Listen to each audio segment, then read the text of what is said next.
I flipped 50 houses out of state. I made some money on some and I lost some money on others. And it almost destroyed my mental health in the process. And here is the crazy part. Before I ever started flipping, I was doing rental properties the easy way. These are done for you turnkey properties. I was making passive income, I was sleeping well at night, and living my life. But then I got seduced by bigger profits and faster returns. So I somehow got talked into flipping. Now, for the next few years, it became my second full time job. The stress, the surprises, the constant problems, it took over everything.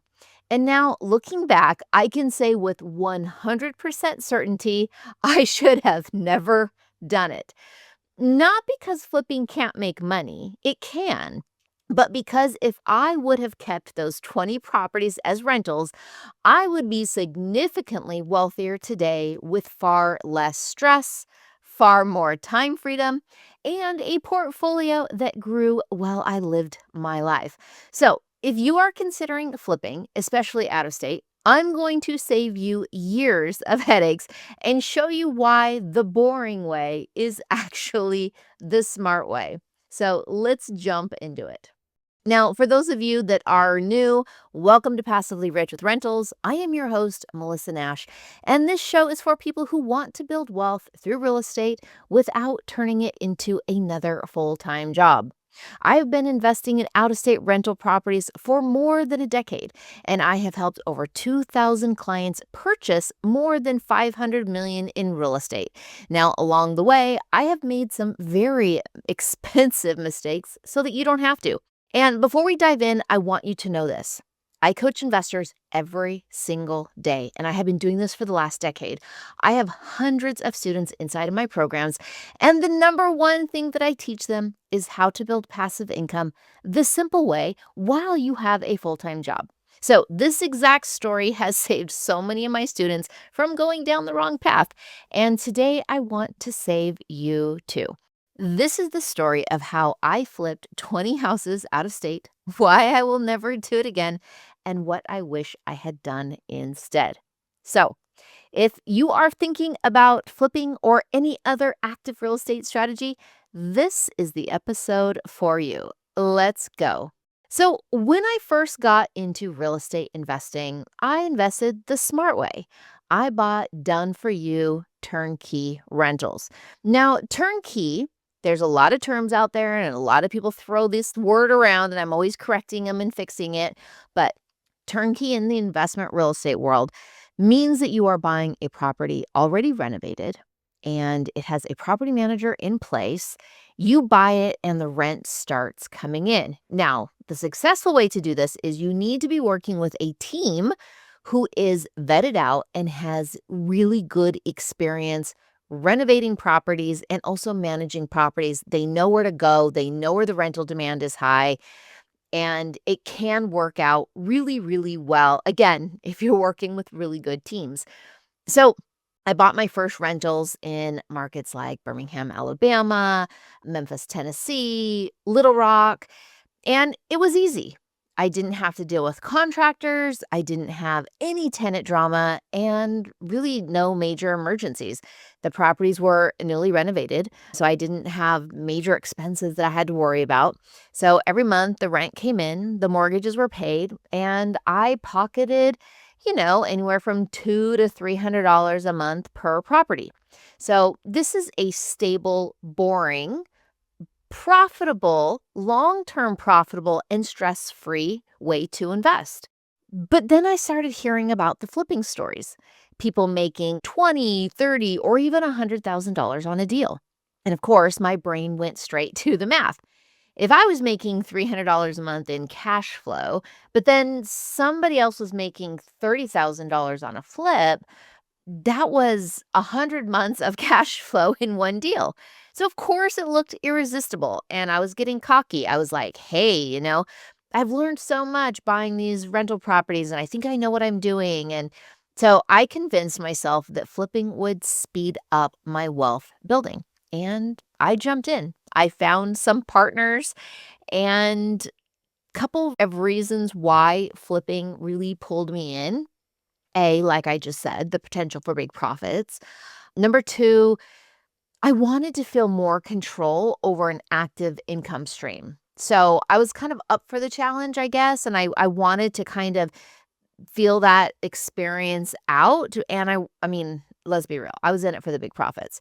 But, and everyone was talking about it, all the forums and all the real estate events, and everybody was doing it, and I saw these big flippers out there doing it. And so, basically, what I did is I found a wholesaler, and I was like, "These are the types of markets that I'm interested in." And I kind of knew based on the markets that I was already investing in, the markets that I wanted to be in. So I kind of focused on one market. I'm not going to say here, not like I'm like trying to hide anything, but I just don't want to sway anybody's opinion on this market because it really is a good market. But my experience was just odd because I live in California and I was doing this 2,000 miles away. So I wasn't flying to the market. So I had a wholesaler who was sending me deals. I had some contractors that were doing the work for me. I lined up hard money lenders. I had other money investors, and I just handled everything. The wholesalers found the distressed properties for me, but I had to handle the renovations and the contractor and then stress on the funding side. But all of that didn't scare me. I thought, gosh, I discovered the shortcut. This is going to be amazing. Spoiler alert, I had not found the shortcut. So here's the reality of it. Some of the flips went well, but many were disasters. Renovations doubled in cost. Unique inspections and city requirements came in that I didn't even know about.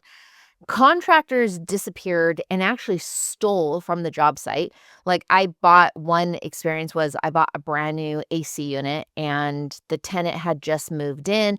I usually don't install AC units until the tenant moves in because people steal them. And the tenant called me and said, "Hey, I just saw your contractor pull up with his guys and he took the AC unit and left." Um, yeah, so that was terrible.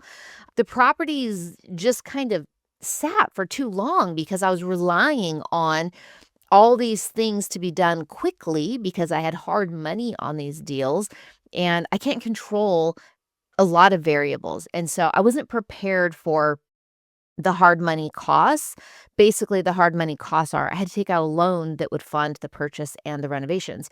And I was being charged interest on that every single month. So when a contractor was delayed or couldn't finish something, I had to pay more interest. So flipping became a second full time job. Calls every day, decisions every day, problems every day. So over about 3 years, I flipped about 20 properties with this partner. Now, after paying lenders, partners, contractors, holding costs, my real take home profit before taxes was about $300,000. Now, that's not terrible. But then I sat down and compared it to what would have happened if I would have kept every one of those houses.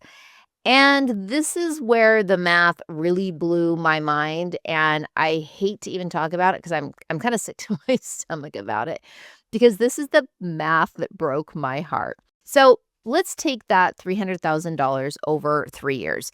Now, here's what would have happened if I would have kept all 20 of those rentals instead. So, here's the scenario. Average purchase price was about $100,000. Average rent was about $900 per month. Average cash flow after expenses were about anywhere from 150 to 250 per month per property.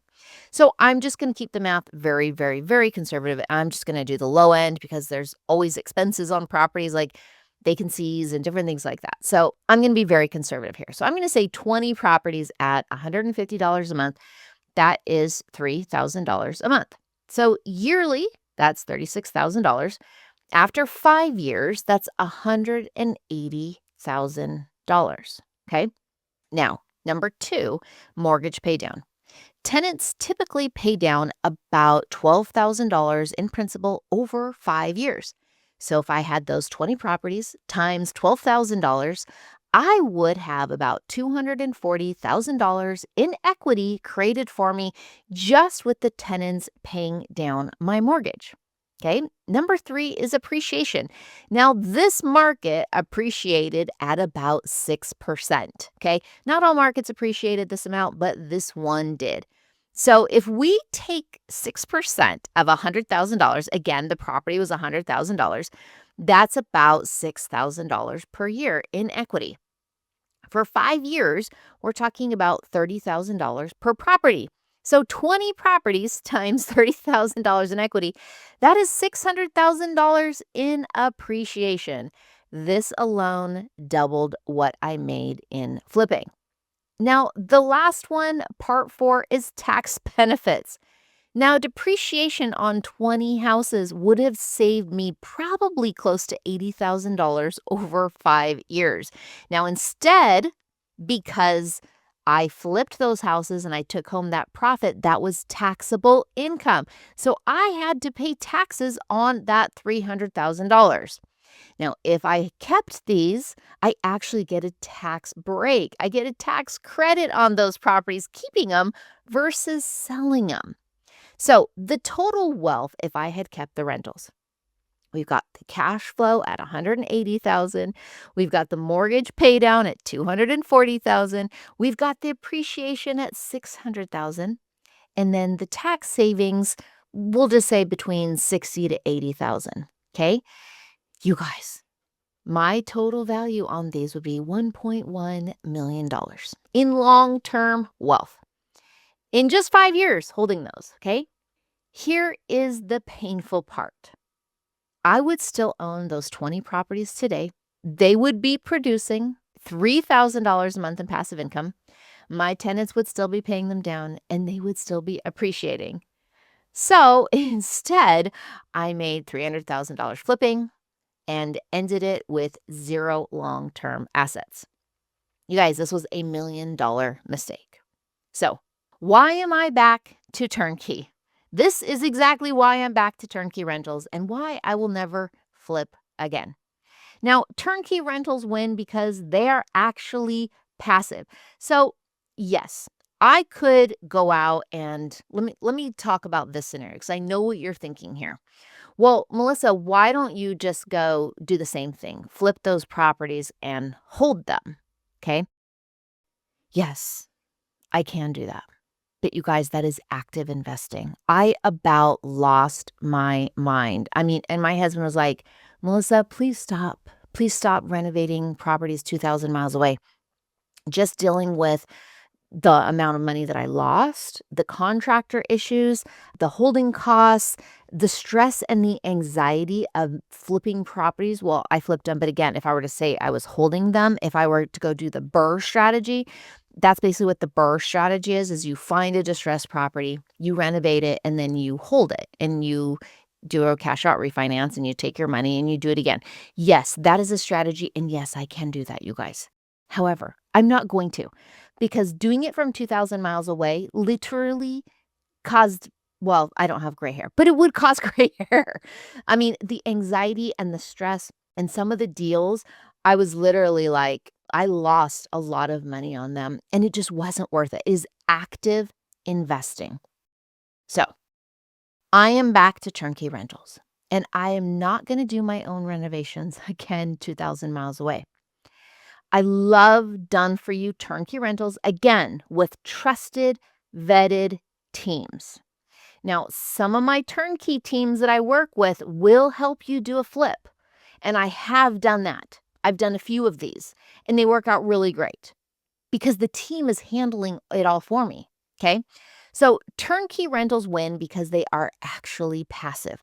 I don't have to do anything, you guys. Literally, I just look at a property on a spreadsheet. It looks great. I've got my down payment, send it in, close on the property. Boom, property manager takes over. Easy done. Okay. They are actually passive. They use all four wealth building levers. Again, tenant paying down your mortgage, appreciation, cash flow, all the things. They give me my time back, okay?